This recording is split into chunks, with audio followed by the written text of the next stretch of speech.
What's going on, guys? How's everybody doing this fine Friday afternoon?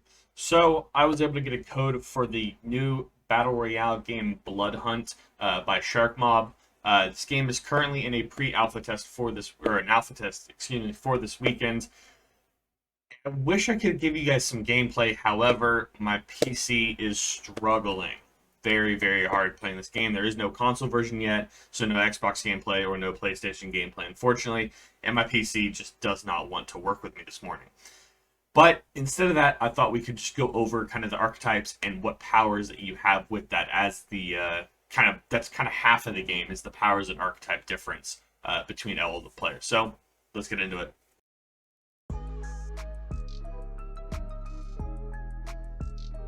All right, so right off the bat, we have Nosferatu, which is a saboteur. So shifting through the shadows, the saboteur utilizes defensive contraptions to punish reckless enemies. So this is kind of more of your let's sit back and watch what happens in this game, rather than go W key and just in people's faces and all that. This is more kind of a strategy way of playing the game. So some of the powers for this one: vanish, become invisible and move rapidly for a brief duration, which is really cool.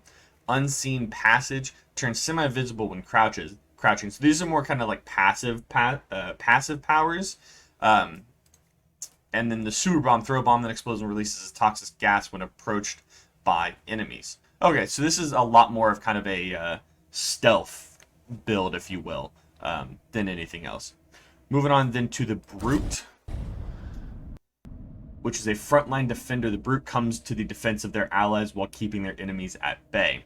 Shockwave Punch is the first one, which is the one that I tried out in the what do you want to call it? In the tutorial.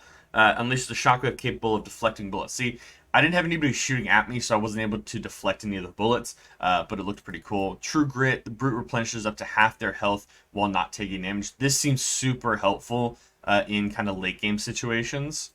And then Soaring Leap, perform a powerful jump forward. This was really cool. Makes it a lot easier to kind of get around the map and all of that. The map is pretty small from what I can tell, so that's going to be something necessary. Movement is a huge, huge thing in this game. Moving then to the Vandal. Immense strength is channeled through their fists of the Vandal, making them bring the combat up close and personal with enemy with enhanced durability and crushing force. I don't know why I struggled with that one so much. So they also have Soaring Leap, Adrenaline Rush, gain moderate damage resistance when in close vicinity. So this is definitely kind of your kind of tank and more up in the face of people. And then they have Earth Shock as their last passive. Leap forward and crash upon the ground, dealing damage and hurtling enemies upwards. That's kind of cool. So this is definitely one that you can kind of sit up top of buildings and then jump down onto people's heads and do this and get some damage. We looked at the Saboteur. The Prowler is a relentless hunter. By mastering the creatures of nature, as well as the beasts within, the Prowler gains unparalleled abilities to track and reveal their enemies. Cool, so this is more of a kind of like a watching character, if you will. Scouting Famulus, send out bats to scour an area, temporarily revealing enemies through walls. That's really cool. I do like that quite a bit. Sense the Beast. Severely wounded enemies leave a trail that reveals their recent movement. Okay, so this is definitely kind of more of a tracker. I'm trying to think of something that's like that, but this is definitely this seems like something that you would want on your trio to start the game. Vanish, become invisible and move rapidly. Okay, so they've vanished as well.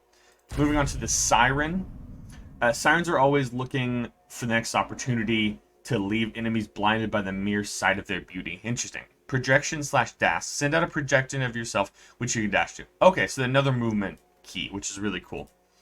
Kindred Charm. Nearby civilians are charmed, temporarily making them act friendly towards you and your team. Huh.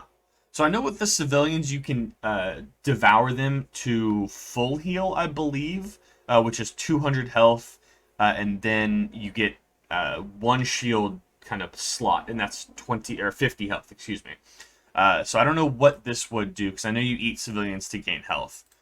Blinding Beauty. Slowly erupt in pure beauty, blinding and damaging all nearby players. Okay, so that's kind of cool. Or all nearby enemies, excuse me. That's actually pretty cool. That's a very interesting passive ability there. Last but not least, we have the Muse. Rejuvenating Presence. Whenever allies falter, the Muse runs to the rescue and inspires them to back into the fray. through their enchanting song. Okay. Huh. I wonder how you do that. Well, let's see. Rejuvenating voice. Enter a restorative state that heals yourself and all nearby allies while channeled. Okay, that's kind of cool. So kind of a healing aspect. Taking damage or using power while channeling erupts the healing state. Okay, so there's definitely a way to counter it. That's nice. Final act. Instantly refresh your cooldowns and enable the use of powers when downed. Oh, that's interesting. Okay, so you can instantly refresh all of your abilities and stuff, and then also use them while you're down. Which I wonder if this you'd be able to like heal yourself and get yourself back up while you're downed. The last one is the projection dash. So this is the same one that we saw earlier. I mean, this game looks super fun. I like the different archetypes abilities that you have. You can also customize each character entirely from what I've seen so far. But, you know, if I'm going to pick one, it might honestly be... It might be a Prowler. Honestly, if I'm going to pick my favorite one, I'd probably say it's the Prowler. But anyway, this is just a little short video of this game. Again, I'm sorry that I couldn't bring you guys any gameplay content. I'm just going to see if I can work out for a video on Monday if I'm able to get some of the graphics and stuff working so I'm not lagging every 2 seconds. But that's going to do it for me. If you guys are new, please go down and hit that subscribe button in addition to the bell if you want to keep updated on when I upload everything. Also, if you've liked today's content, please hit that like button down below. But for me, that's it. Peace.